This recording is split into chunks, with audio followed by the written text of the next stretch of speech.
রাজধানী ঢাকার বায়ু দূষণের মাত্রা কমছেই না। আজ সোমবার বিশ্বে বায়ু দূষণের তালিকায় নবম অবস্থানে রয়েছে শহরটি। এই দিন ঢাকার বাতাস সংবেদনশীল গোষ্ঠীর জন্য অস্বাস্থ্যকর পর্যায়ে রয়েছে। সকাল ৮টায় ঢাকার AQI স্কোর ১২৪। AQI সূচক অনুযায়ী আজ ১৬৮ স্কোর নিয়ে বিশ্বে বায়ু দূষণের তালিকায় প্রথম অবস্থানে রয়েছে ইন্দোনেশিয়ার জাকার্তা।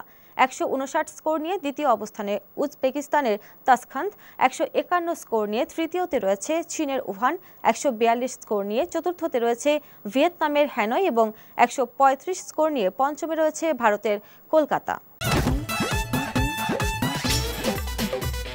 এতদিন শুনছি চাঁদে অমাবস্যা লাগে, আজকে দেখলাম সূর্যে অমাবস্যা লাগে।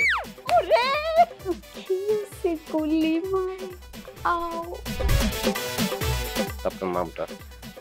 আমার নাম লাবণ্য। এটা ধরেন। এইটা কি? সোলেমানি আংটি। ভয় পেলে নাকি সিরিয়াস? আমগো চোখে তো এখন কাঠের চশমা। দুইটা খেজুর কাটা নিয়ে চক্ষু দুইটা উঠানো হইলে আমারে দান করে দিন। কারো পৌষ মাস আর কারো সর্বনাশ। নাই রে নাই, আমার বাপে নাই। এই হারামজাদা, হাতে কি গ্রামের মাসে তোর আটকা জলিল কর। আমার ঘরে তিনটা বউ এতিম হয়ে যেতাম। বস্তালো আবার ঢুকা। এই